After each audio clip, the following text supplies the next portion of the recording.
Hello and a very warm welcome. You're watching Gravitas with me, Molly Gambhir. Let's get started.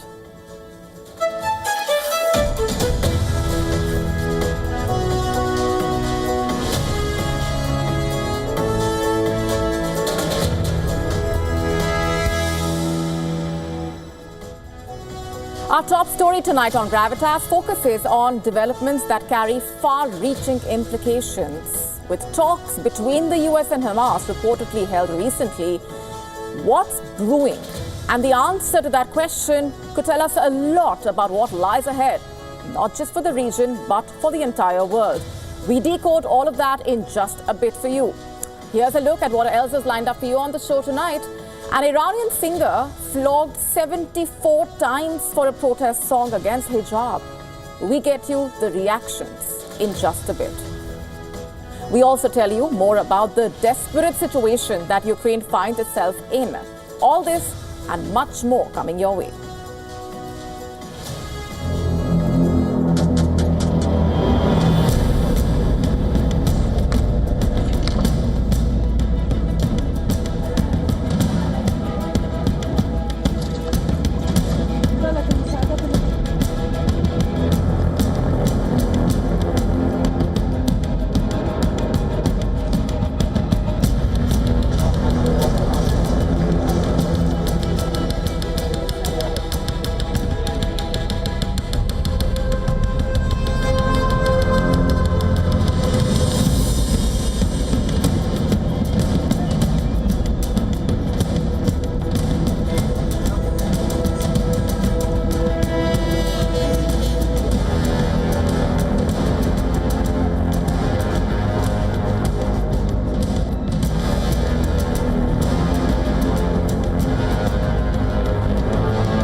"28 years after it designated Hamas as a terrorist organization, the United States has held direct talks with the Palestinian group over the release of US hostages held in Gaza and the possibility of reaching a broader deal to end the war.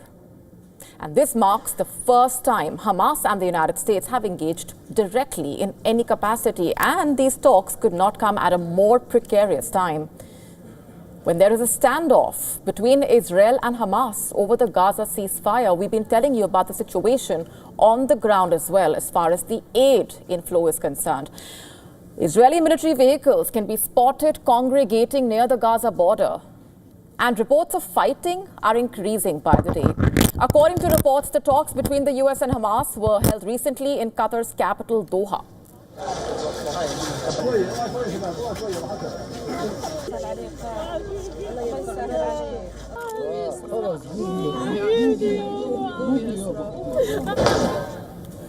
Adam Boehler, the US presidential envoy for hostage affairs, led the talks on behalf of the United States. In a media briefing, the White House press secretary confirmed direct talks with Hamas and added that Israel was also consulted on the matter. Well, when it comes to the negotiations that you're referring to, first of all, the special envoy who's engaged in those negotiations does have the authority to talk to anyone. Israel was consulted on this matter, although did not disclose any further details on the matter, stating that there are American lives at stake. According to reports, the discussions between Hamas and the United States included a broader deal to release all remaining hostages and reach a long-term truce. Meanwhile, Hamas spokesperson Hazem Qassem said that the group remains open to engaging with international parties, excluding Israel. However, he stated that Hamas is prepared to accept any arrangement for Gaza, provided it is based on Palestinian consensus. And according to another Hamas official, 2 direct meetings have taken place between Hamas and the United States. Very significant developments. In a statement, the Israeli Prime Minister's office has said that it had expressed its position regarding the direct talks and did not provide any further information. But this is just one part of the story.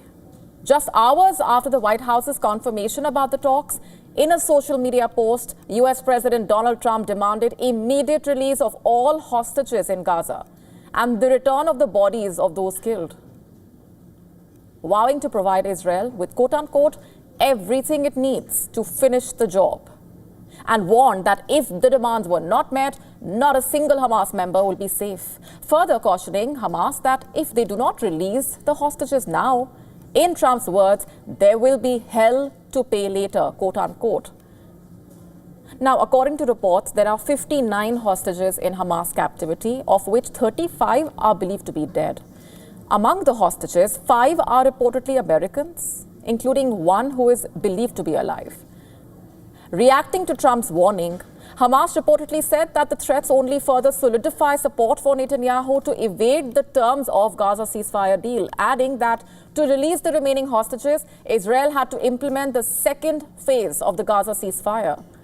The second phase of the ceasefire deal, agreed in January, included the release of all remaining living hostages and the withdrawal of Israeli troops from Gaza, which Israeli Prime Minister Benjamin Netanyahu, remember, has already rejected in favor of the Trump envoy Steve Witkoff's plan to extend the temporary ceasefire by 50 days, in which conditions for a permanent ceasefire could be discussed and half of the hostages released. Meanwhile, Gazans said that Trump should be more neutral and rejected the threats of any kind of displacement. Listen in. I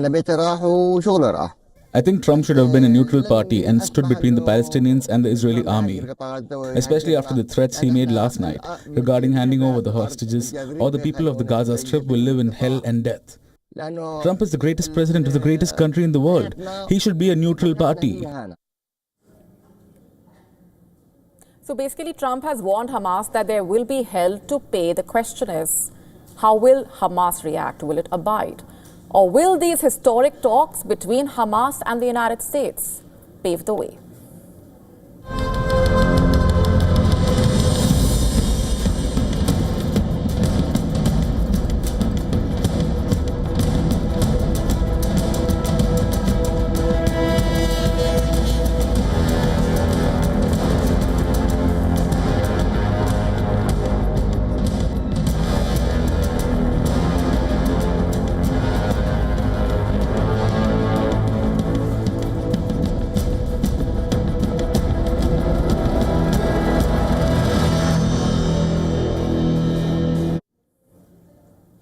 And speaking of Trump's efforts, his team is hard at work and held direct talks with Ukraine on how to end the war. You heard that right. On Wednesday, Andriy Yermak, the head of the Ukrainian president's office, announced on his social media platform on Wednesday that he had discussed steps towards peace in a telephonic conversation with the U.S. National Security Advisor, Mike Waltz. The conversation, by the way, came a day after the Ukrainian president said that Ukraine is ready to come to the talking table as soon as possible to bring lasting peace closer. Yermak has said that both sides discussed the next steps towards just and lasting peace. Remember, that is important for the Ukrainians. And they also exchanged views on security issues and the coordination of positions within the framework of the bilateral relations between Ukraine and the United States. He said that Ukrainian and US teams are set to meet soon to quote-unquote continue this important work. But you see, this comes with the cost for Ukraine. On the same day, Waltz said that the United States is taking an active action to advance talks with Ukraine on the minerals deal and a potential peace deal with Russia. Washington views Zelensky's statement on Tuesday a very positive development, and according to the White House press secretary, U.S. National Security Council is also reconsidering funding for Ukraine. Remember, after that clash between Trump and Zelensky in the Oval Office, the United States had put a pause on military aid and intelligence sharing with Ukraine. And it seems that Trump has finally got what he wants: Ukraine to bow down to his terms, and is finally ready to take the peace talks forward, especially after that dramatic clash between the two leaders. Zelensky's statement has also been welcomed by European leaders, by the way, with the German Chancellor Olaf Scholz hailing the Ukrainian leader's willingness to negotiate with Russia. The British Prime Minister, meanwhile, also said on Wednesday that he was doing everything he could to help repair the US-Ukraine ties. The French President, Emmanuel Macron, is considering a visit, in fact, to the United States with Zelensky and Starmer to meet Donald Trump. So clearly a lot is going on. The question is, will this pave the way for ending the Ukraine war finally? Of course, it's too soon to say at this point, but what is evident is that Ukraine cannot continue to fight this war alone anymore. Just look at the battleground updates. All this talk of peace has not slowed down the fighting. On Wednesday, Russia claimed to have taken control of yet another settlement in Ukraine. Its forces captured a settlement in Privolnoye. This is located in Ukraine's Donetsk region. And across the Ukrainian front line in Donetsk, Zaporizhia, Kherson and Kharkiv, heavy fighting is underway. On Thursday morning, Russian shelling hit the Ukrainian city of Kramatorsk in Donetsk. At least 2 people were injured as a result of the shelling. And the local authorities said Russia shelled industrial zones and civilian infrastructure in the city, and that the aerial bombs destroyed a warehouse and caused a massive fire. Various regions of Ukraine have come under Russian attack since Wednesday night. According to the Air Force, Russian forces fired 112 Shahed and decoy drones as well as 2 ballistic Iskander missiles at Ukraine from Wednesday night into Thursday. Ukrainian forces claim to have destroyed 68 drones while 43 were jammed. This comes as European Union leaders are holding emergency summit talks in Brussels to discuss protection tactics for Ukraine as Europe faces the prospect of the United States cutting it adrift. On the same day, 2 people were injured in a Russian drone attack on a Kharkiv residential neighborhood. Emergency services posted video footage showing workers rescuing the people from a residential block in front of which many cars were heavily damaged by the rubble. Elsewhere in Ukraine, to be specific, Kryvyi Rih, Russian missile attack killed 2, injuring 7. Ukrainian troops are also fighting Moscow's troops in the Russian territory of Kursk, of course. The Ukrainian Air Force, missile troops, artillery units attacked Russian targets such as personnel, concentration areas of weapons, military equipment, and ammunition depots. Clearly, the war has reached a very crucial point, and an end to the fighting is the only way forward, perhaps. But again, at what cost and for whom? The answer to those questions is very significant, but it's also an answer that Ukraine is not going to like. As far as Russia is concerned, it looks like they have the last laugh. On Thursday, the Kremlin said that the U.S. Secretary of State Marco Rubio's view that the Ukraine war is a proxy war between the United States and Russia is in line with the Russian President Vladimir Putin's own assessment. The Kremlin spokesman Dmitry Peskov said, and I'm quoting here, so it is absolutely in line with the position that our president and foreign minister have repeatedly expressed. We have said this repeatedly, and yes, we agree that it is time to stop this conflict and this war, quote unquote. You see, Russia has firmly rejected proposals for a temporary ceasefire in Ukraine, and Moscow is dismissing suggestions of a 1-month halt in fighting or a cessation of aerial and naval attacks.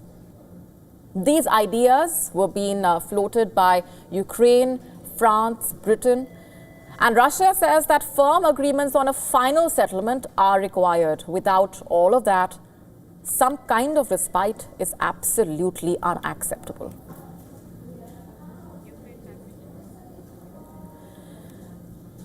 Meanwhile, how does one fight with one hand tied and an eye blinded? That is pretty much the state of the Ukrainian military in the battlefield after the United States dealt it 2 crippling blows. First, by pausing its weapon aid, and now halting the flow of intelligence. And with the Russian forces launching fierce attacks across the country, our next report takes a closer look at how the American pause could not have come at a worse time for the Ukrainian forces.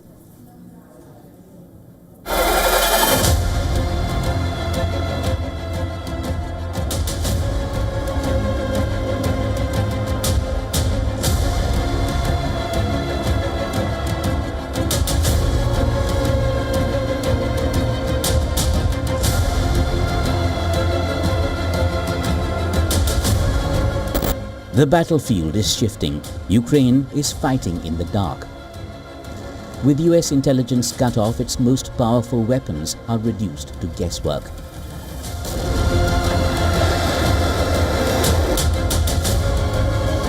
Russian forces are advancing with overwhelming firepower, putting Ukrainian cities under siege. bombarding them with missiles and drones as Kyiv struggles to hold the line.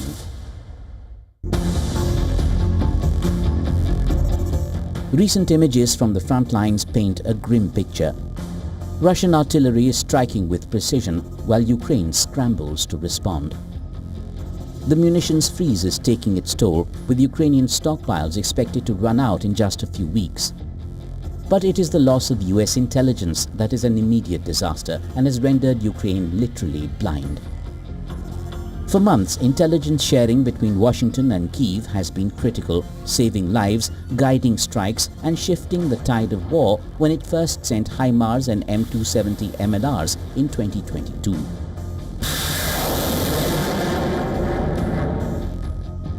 At the time, Russian artillery was devastating Ukraine's defenses.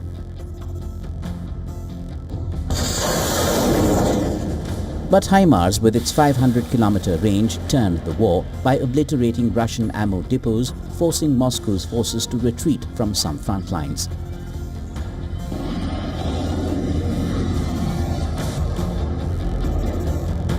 Then came ATACMS, missiles with a 300-kilometer reach and a 500-kilogram payload, capable of striking deep into Russian combined territory.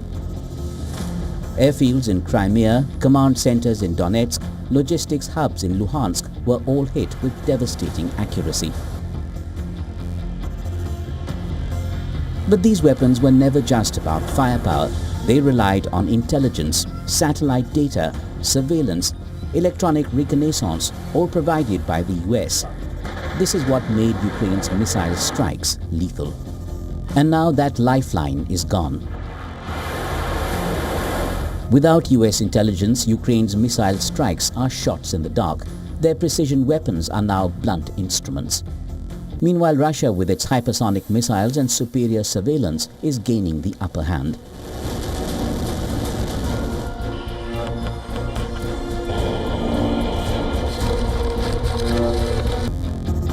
European allies are stepping up, pledging air defense systems, but they won't counter Russia's deadliest weapons. The reality is clear. Washington is using Ukraine's survival as a bargaining chip, and Kyiv is paying the price. Bureau Report, WION World is One.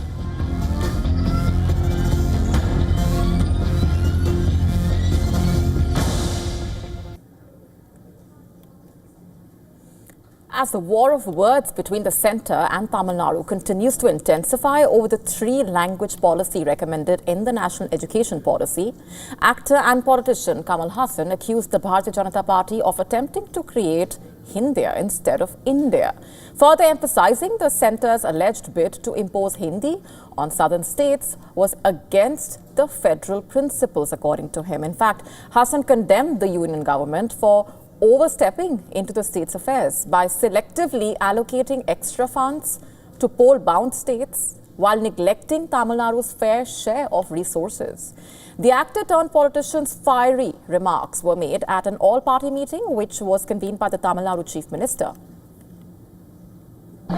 My opinion is that this 453 need not change. Even when it was 145 crore, these 453 members led the country to this position today. From the third world country position to now, it is only these 453 people who have done it. They are sufficient. If at all they have to increase the number of seats, all government decisions made in the center is executed by the states. If at all you want to increase anything, increase the number of people's representatives. Let the assembly seats be increased. Now, just for context here, at the centre of the row is Tamil Nadu's concern that southern states will lose seats in the parliament and thereby the voice due to delimitation for implementing population control measures. In a 6-point resolution, in fact, the parties have asked the centre to extend the 1971 census-based delimitation framework for another 30 years. That is beyond the 2026 year to ensure fair representation of all states. Meanwhile, at the all-party meeting, Stalin criticized the three-language policy, saying that it had resulted in the centre withholding the state's funds and that delimitation would now affect the state's representation. And in response to Stalin's anti-three language policy, the Andhra Pradesh Chief Minister said that he is going to promote 10 languages and not 3. However, the Union Education Minister asserted the importance of promoting Indian languages through the National Education Policy 2020. At this point, let's tell you what else is lined up for you on the show for you. Why are Elon Musk's satellites falling? This is a story about the rise and fall of the Starlink satellites. Quite literally, we tell you what's going on.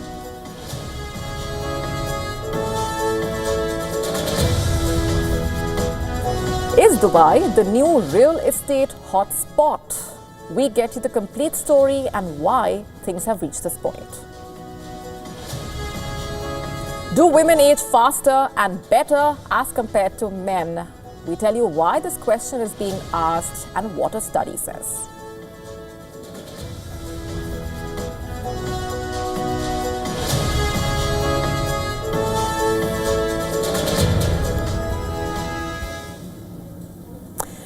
Let's now tell you about a moment when a South Korean bomber dropped a bomb on its own territory. 15 people injured. In fact, an Air Force fighter jet accidentally dropped not 1 but 8 bombs in the wrong place. The incident coming in as South Korea is holding combined live-fire drills with the United States in the area. The Air Force said the 8 Mk-82 general-purpose bombs were abnormally released from an Air Force KF-16 aircraft landing outside the designated fire range during a training exercise. And according to the Air Force, the incident took place on Thursday morning in Pocheon. This is around 25 kilometers south of the border with North Korea. The Air Force statement said that it deeply regrets the unintended release of the bombs, which resulted in civilian casualties, by the way, and wished those injured a swift recovery. It said it had established an accident response committee to investigate the incident.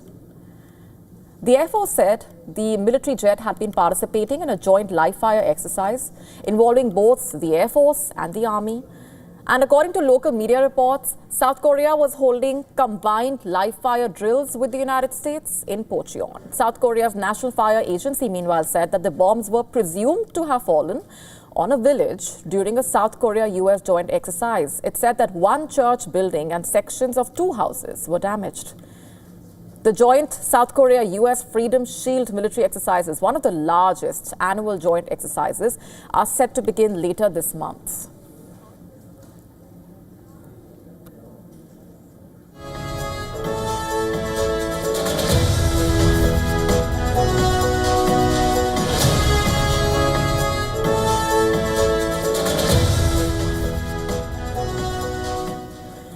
We now shift our focus to Iran. Authorities there have allegedly lashed a singer and musician, Mehdi Yarahi, 74 times. Why? Reportedly for encouraging women to remove their hijabs through his music.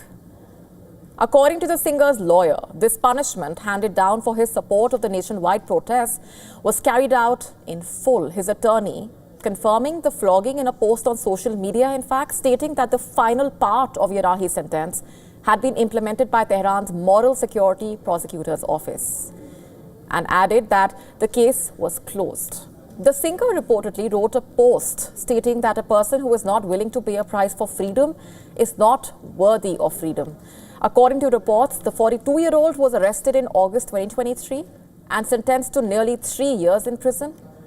Along with jail time, he was also ordered to receive 74 lashes. While he ultimately served 1 year behind bars and paid a fine, the Iranian authorities ensured the flogging was carried out. 2 years ago, the Iranian singer released a song that basically challenged Iran's strict dress codes for women. The song, Rosarito, which means your headscarf in Farsi, reportedly featured lyrics urging women to remove their scarves, let their hair down, let their hair flow, to not be afraid, and to protest against tears. That was the message. And just days after its release, Yarahi was reportedly arrested, and it came around the time when a wave of demonstrations in Iran marked the 1-year anniversary of Mahsa Amini's death. Remember, Amini, a 22-year-old woman, died in police custody after being detained for allegedly wearing her hijab improperly. Her death sparked a major uprising against Iran's oppressive policies, and the authorities subsequently responded with major crackdowns. Yarahi's case is not the first such incident in Iran. An acclaimed Iranian filmmaker was reportedly sentenced to 8 years in prison and flogging last year for allegations of national security crimes. In 2015, 2 Iranian poets faced 99 lashes each simply for shaking hands with members of the opposite sex. Their poetry, which authorities reportedly deemed offensive to Islamic values, also led to years of imprisonment. You see, Iran's use of flogging as a punishment for free expression continues to draw international outrage and a lot of attention, but defiance in the face of brutality continues to remain a testament to the ongoing fight for freedom.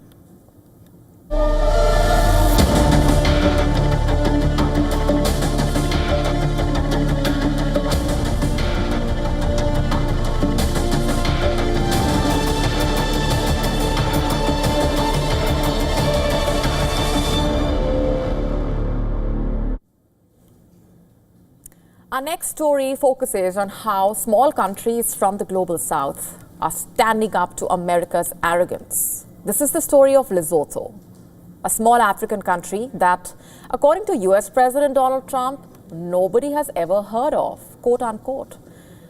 Just for context here, while addressing the US Congress, Donald Trump made that remark while listing out what he claimed were cuts to wasteful expenditure. Let me tell you what he said. I'm quoting, $8 million to promote LGBTQI+ in the African nation of Lesotho, which nobody has ever heard of, quote unquote. And his statement elicited laughter from some lawmakers. But here's the question. What is so funny about that? Because to us, what's truly laughable is the sheer ignorance and arrogance on display. Because, in fact, Lesotho is a country that America profits from. Lesotho is one of the biggest beneficiaries of the U.S. African Growth and Opportunity Act, AGOA, a program that's basically designed to give favorable trade access to certain African countries to boost their economic growth. And according to the U.S. government, the two countries traded goods worth $240 million in 2024, which was mostly Lesotho's exports to the United States, particularly textiles and clothing. And since we're talking about this, here's what else you should know about the country. Trump said that the United States spent $8 million to promote LGBTQI+ issues in Lesotho. Now, here's what's happening. Much of the aid that USAID sends to Lesotho goes towards HIV prevention, reportedly. Yes. You see, the United Nations estimates that nearly a quarter of Lesotho's population is living with HIV. Beyond that, Lesotho plays a big role in the global textile industry. According to BBC, Lesotho's garment factories have produced jeans for major American brands like Levi's and Wrangler. And this has earned the country the title of the denim capital of Africa. It is also one of the sub-Saharan Africa's largest clothing exporters to the United States. Although, interestingly, many of its textile and clothing factories are owned by Chinese and Taiwanese migrants.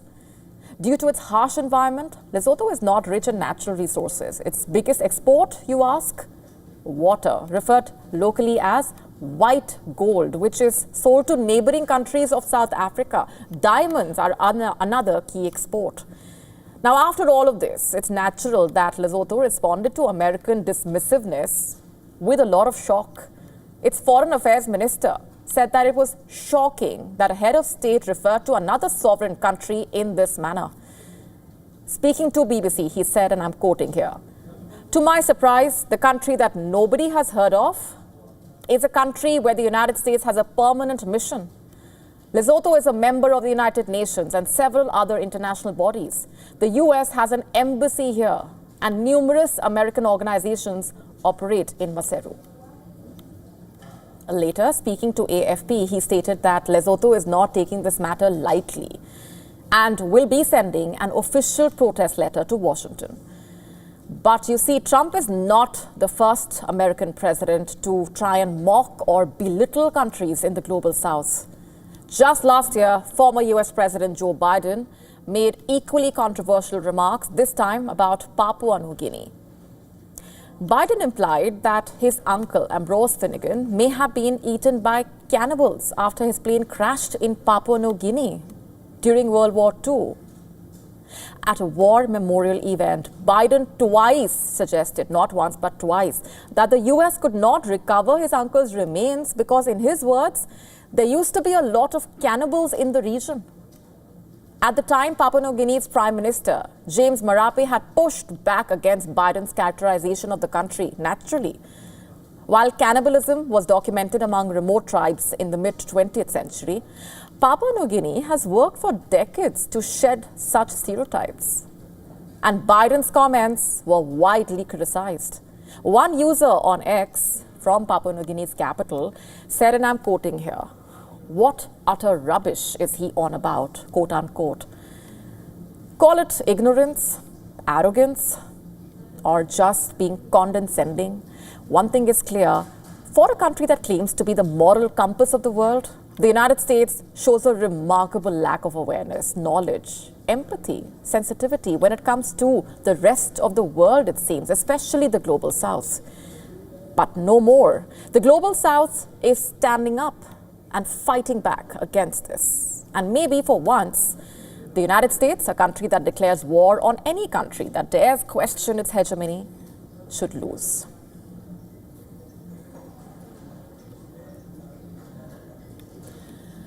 Meanwhile, Donald Trump is ramping up pressure on Volodymyr Zelensky after stopping weapons aid. In yet another blow, the Trump administration halted the intelligence sharing with Kiev, showing that there is no love lost between Trump and Zelensky.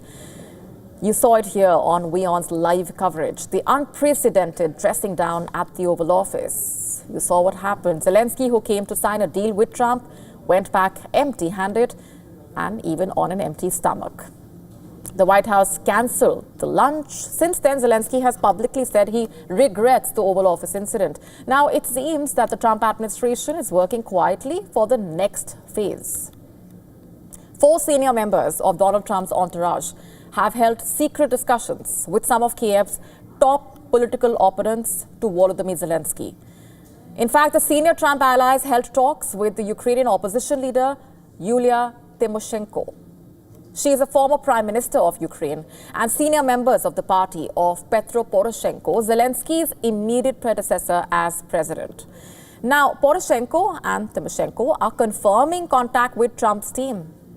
According to American media reports, in fact, the discussions centered around whether Ukraine could hold quick presidential elections. Listen in to this statement from Trump, where he basically accused Zelensky of being a dictator without elections. He refuses to have elections, is low in the real Ukrainian polls. I mean, how can you be high with every city is being demolished? It's hard to be high. Somebody said, oh, no, his polls are good. Give me a break. Every city is being demolished. They look like a demolition site, every single one of them. And the only thing he was really good at was playing Joe Biden like a fiddle. He played him like a fiddle. That's an expression we use, yes, sir, to say that he's pretty easy. A dictator without elections. Zelensky better move fast or he's not going to have a country left. Got to move fast.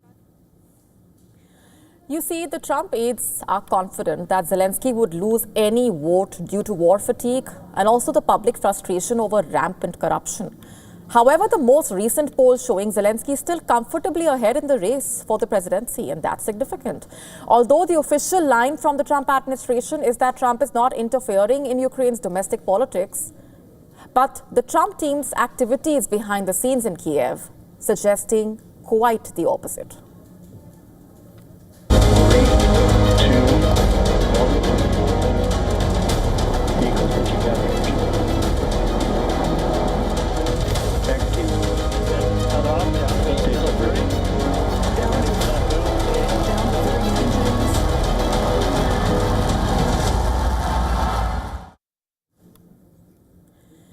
Our next story is about the rise and fall of Elon Musk's Starlink satellites.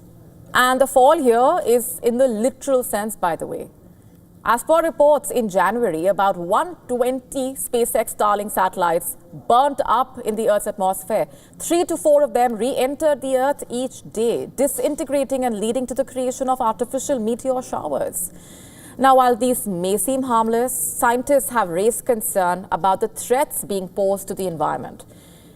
Now, in case you weren't aware, Starlink is the name of a satellite network developed by Musk's private spaceflight company, SpaceX, to provide low-cost but high-speed internet to remote locations. Now, going back to the fall of the satellites, according to scientists, when these satellites re-enter the upper atmosphere or mesosphere and then settle in the stratosphere, they release aluminum oxide particles that could, in the long run, damage the Earth's protective ozone layer. That, of course, filters out some of the harmful ultraviolet radiation from the sun. So what does SpaceX have to say about this? It says that its satellites burn up fully and leave behind no debris as such. Now, what exactly is accounting for the fall of these satellites? An average Starlink satellite reportedly has a lifespan of about 5 years approximately. And as SpaceX continues to replace older satellites with newer ones, the lifespan of around 500 of the first generation Starlink satellites has already ended. And what's more, Starlink has sort of kicked off a race to the low Earth orbit. According to the European Space Agency, in the last few years, nearly 8,000 Starlink satellites have been launched. In 2025 alone, the company has launched about 376 satellites. And as of now, SpaceX has the permission to launch another 12,000 Starlink satellites and has as many as 42,000 in the pipeline. It aims to create what can be called a mega constellation. You see, the increasing demand for internet coverage globally is accelerating the rapid launch of small communication satellite constellations.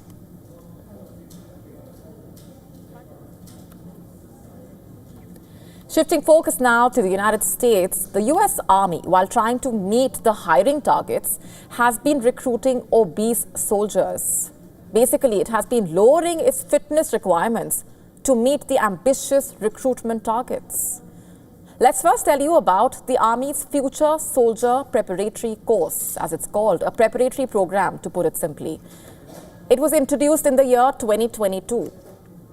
It basically helps those who are a little over the military weight limit to shed the kilos and get the recruits into shape, through workouts, nutritional courses. Now, according to a report by a Pentagon watchdog, around 14% of those accepted on the course had body weights more than the limit for the course. Around 14%. This is according to a report from the Inspector General at the Department of Defense. But what does this 14% statistic really mean? What does it translate into? Quote, increased risks to trainees' health, including the risk of death, while trying to lose weight quickly to meet the body fat percentage standards, quote unquote. That's how serious this is. Let that sink in. And by the way, that's just one part of the story. What's also been found is that apart from accepting those over the weight limit, the Army did not give recruits the dietary and medical advice required to safely shed enough weight to get into basic training. Why was this course introduced in the first place? To help counter the hiring crisis, and it has worked, by the way. Last year, 1/4 of the new recruits went through the course, but according to the findings, 14% of the course intake in the period it surveyed had body fat percentages that were more than the acceptable ceiling. In fact, these included people whose weight was 19% over the ceiling for enlisting in the Army. What does that mean? Someone 19% over that limit would basically push into the obese or morbidly obese categories. That is how serious this is. But why is this happening? Shortage of medical personnel, more specifically dietitians across the armed services. To put it simply, the result is that the course puts trainees at heightened risk of adverse health effects.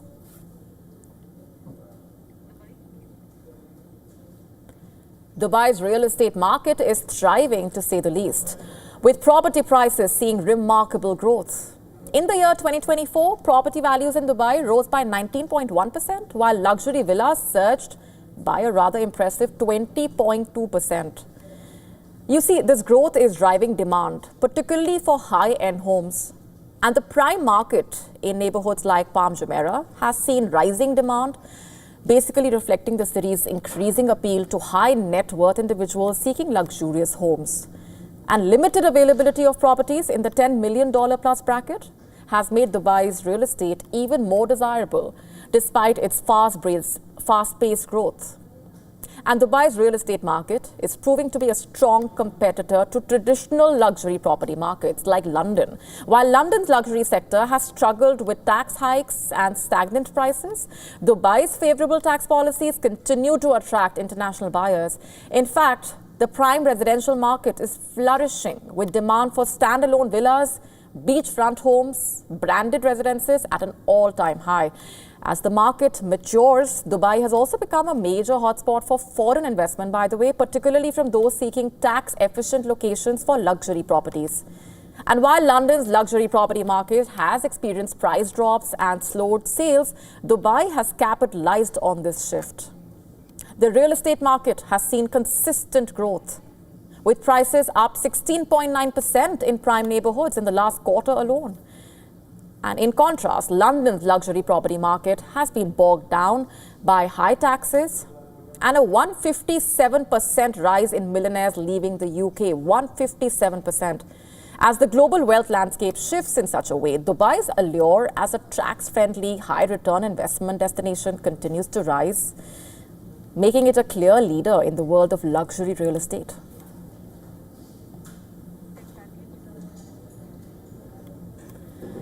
The infamous public row between the Ukrainian President Volodymyr Zelensky and the US President Donald Trump has led to a lot of speculation over whether Ukraine could lose access to Elon Musk's Starlink satellite internet system. Reports suggest that Ukraine might be looking at Starlink's smaller European rival, Eutelsat, or satellite internet connectivity. Take a look.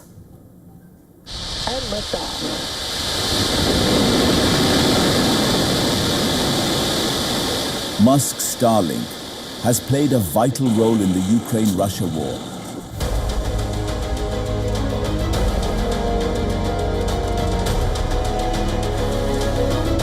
Since Russia's invasion in February 2022, Musk has supplied thousands of Starlink terminals to Ukraine, ensuring that military and civilian communication remains operational. Starlink was also used by Ukraine to guide attack drones, till Musk's rocket firm SpaceX curbed the practice 2 years ago. Eutelsat is already present on Ukrainian soil, but in moderation. It already supports certain government and institutional communications in Ukraine. Since its merger in 2023 with Britain's OneWeb, Eutelsat, alongside Starlink, is now one of only 2 operators with a functional global low Earth orbit satellite constellation. Starlink has around 7,000 low Earth orbit satellites, while Eutelsat has around 630 low Earth orbit satellites. Starlink promises broadband speed of up to 200 megabits per second, whereas Eutelsat offers 150 megabits per second. However, to use Eutelsat, one must install OneWeb user terminals, and that can cost anywhere between $1,000 and $44,000. Plus, there is a monthly subscription fee. While Starlink charges Ukrainian users a one-time payment of $589, in addition to a monthly subscription of $95 to $440, depending on the usage. The French satellite group saw its shares almost triple in value following reports of Starlink's potential replacement in Ukraine. The potential transition from Starlink to Eutelsat leaves Ukraine's communication future uncertain.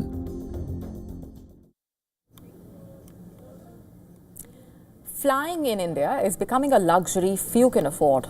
Once hailed as a game changer for middle-class mobility, air travel is now slipping out of reach increasingly, especially for first-time flyers. What's behind this?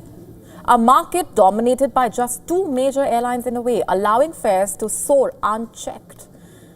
You see, the dream of budget travel is fading fast, and how? With Go Air grounded, SpiceJet struggling, Vistara merged into Air India, Indigo and Air India control over 90% of the market. That means fewer seats and higher prices, with airlines charging 4 to 5 times the usual rates during the peak demand. And even economy class tickets, by the way, now resemble premium fares, forcing passengers to rethink their travel plans. India's aviation boom was supposed to democratize flying. Instead, ticket prices fluctuate wildly with no clear formula for fare calculation. The government claims to monitor airfares, but there is no regulatory body stopping airlines from price gouging. A lack of competition, meanwhile, has turned what was once a competitive market into an oligopoly. Passengers trying to escape high airfares often turn to trains, only to find that dynamic pricing has made premium train tickets just as expensive. And what's the result? More Indians are staying grounded, while international flights to destinations like Bangkok cost less than domestic routes. With record aircraft orders delayed due to supply chain issues, relief is not coming anytime soon, it seems. Unless India introduces an independent regulator to check airline pricing, flying will remain a privilege, one that everyday Indians can no longer afford.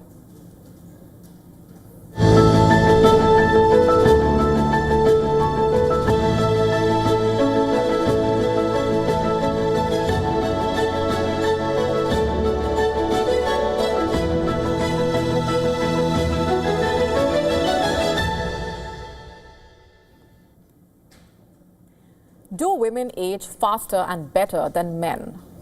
I know that sounds like a question that can easily spark off a heated debate, but what if there is an answer already?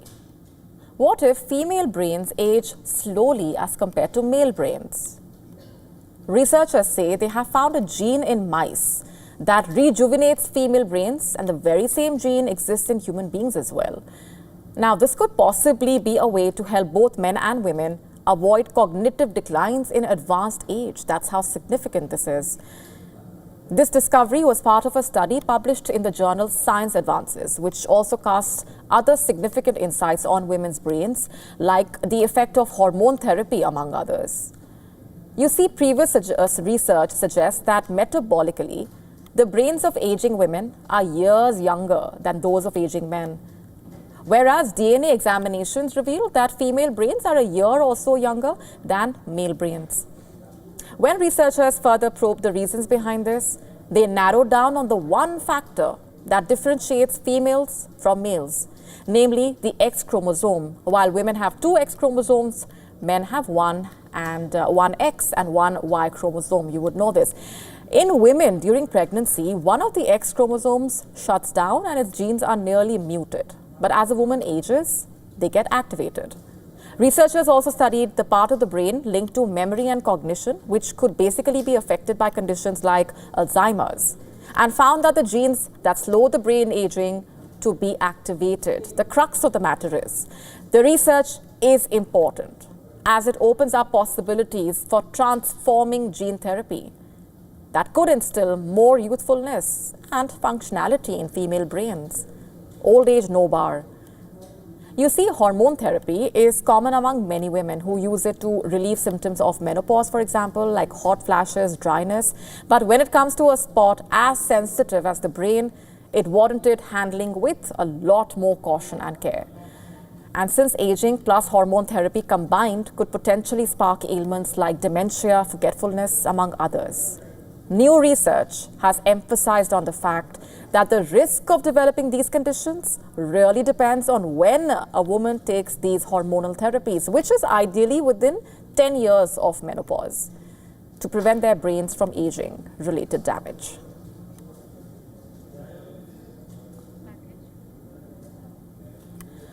In a remarkable display of technological prowess and scientific collaboration, spacecraft of Firefly Aerospace's Blue Ghost, which successfully landed on the moon's surface on the 2nd of March, has provided unprecedented footage of its lunar touchdown. Take a look.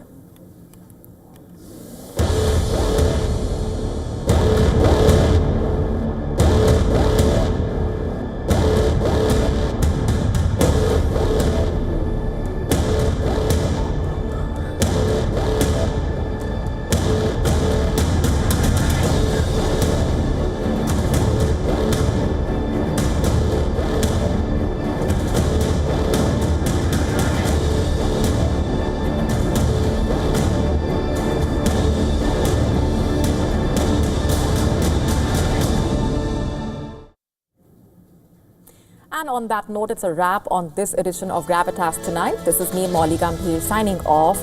We leave you with Gravitas Worldview. Thanks very much for watching.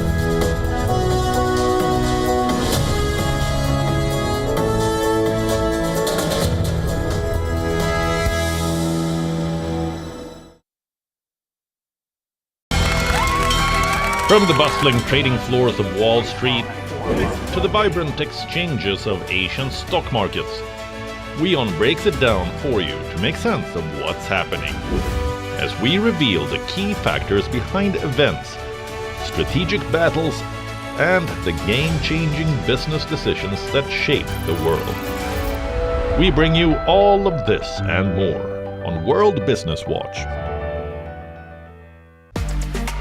As Ibrahim Ali Khan makes his grand debut, we look at the other upcoming star kids of Bollywood. Hi, I'm Neena Gupta and you are watching me on WION. Meet Indian actor Neena Gupta as she talks about her latest release.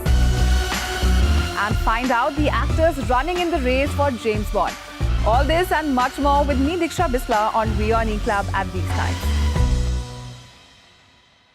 WION, India's global voice, the channel that brings you the biggest stories from across the world through India's lens. Now available in more than 190 countries worldwide, because we believe that the world is one. Watch us in Africa, Europe, USA and Canada, South America, Asia Pacific, Middle East and North African regions.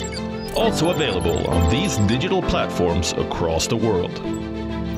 WION. World is one.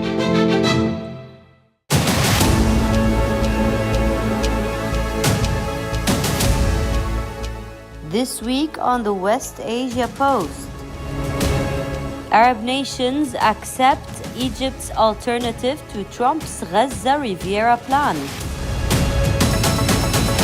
and endorse efforts to rebuild Gaza under Palestinian Authority.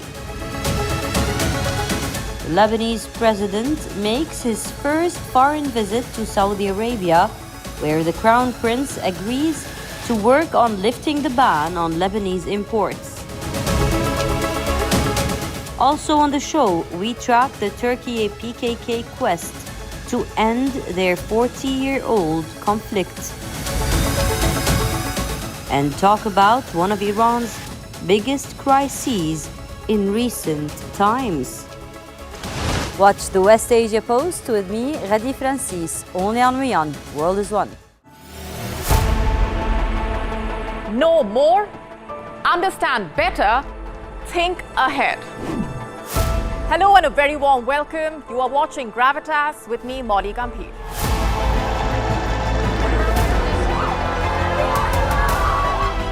Get the facts, not the bombast. On the 26th of March, dynamic pricing, Baloch separatists, Gravitas cuts out the clutter.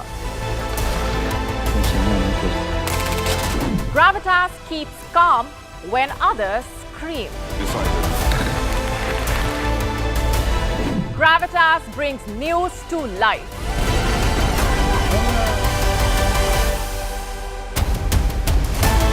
Weekdays, 9 p.m. IST, 3:30 p.m. GMT. Gravitas. Seeing is believing. The Earth is sending distress signals. Wildfires, droughts, and melting glaciers. Can we reverse the damage? Explore the harrowing effects of climate change. It's a wake-up call. Global emergency. Climate tracker on WION World is One.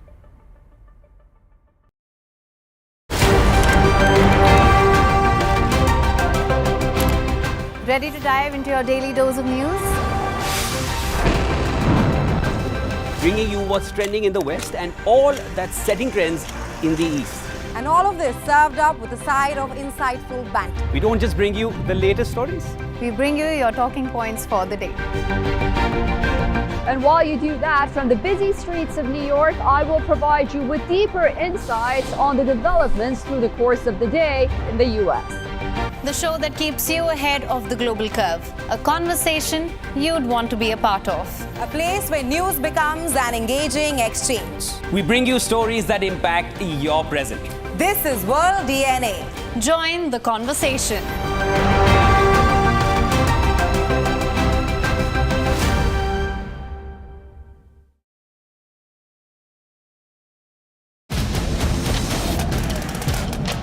Amid the mayhem and chaos of M23's takeover of the DRC, more than 50,000 people flee to Burundi, risking their lives by swimming across the Rusizi River. Over 20 dead in the last 2 weeks. The US government's sudden decision to axe funding for HIV programs is a wake-up call for South Africa. The country's health minister says the cuts could lead to deaths. And the love life of South Africa's Zulu king has the country excited and in suspense, and has scandalized his socially conservative subjects as he messes with tradition by seeking a divorce.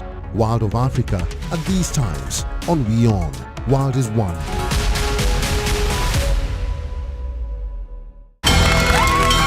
From the bustling trading floors of Wall Street to the vibrant exchanges of Asian stock markets, WION breaks it down for you to make sense of what's happening, as we reveal the key factors behind events, strategic battles, and the game-changing business decisions that shape the world. We bring you all of this and more on World Business Watch. WION, India's global voice, the channel that brings you the biggest stories from across the world through India's lens. Now available in more than 190 countries worldwide. Because we believe that the world is one. Watch us in Africa, Europe, USA and Canada, South America, Asia Pacific, Middle East and North African regions. Also available on these digital platforms across the world. WION. World is One. Know more? Understand better? Think ahead. Hello and a very warm welcome. You are watching Gravitas with me, Molly Gambhir.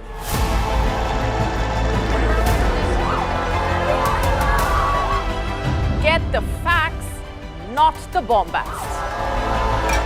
On the 26th of March, dynamic pricing, Baloch separatists, Gravitas cuts out the clutter. Gravitas keeps calm when others scream. Gravitas brings news to life.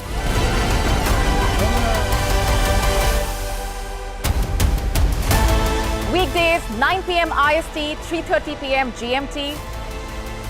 Gravitas. Seeing is believing.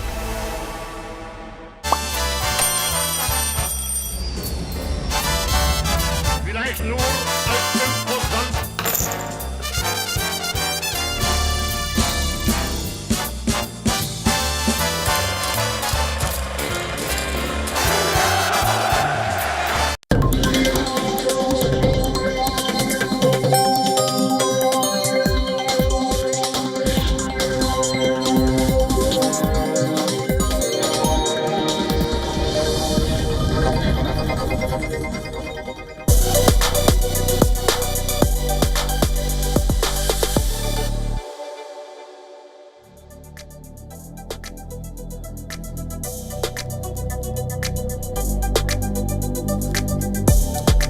Hello and welcome. You're watching WION World is One. My name is Mohammed Saleh, and let's start this broadcast by taking a quick look as to what is making headlines at this hour.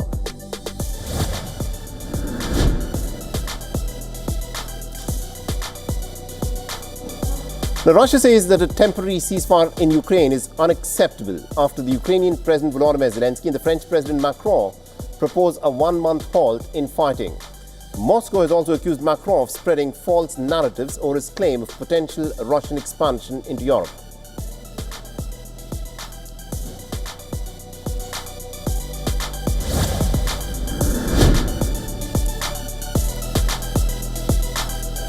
The British Prime Minister Keir Starmer says that Europe needs to boost its defence. It says that it has to be done in conjunction with the United States of America.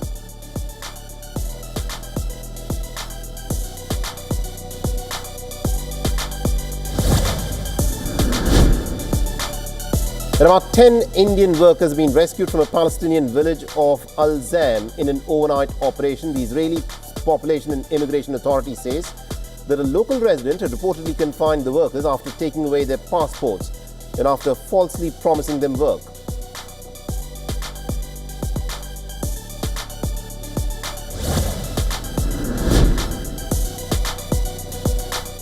The United States and the Israelis conduct joint military drills in Israel as the two nations deepen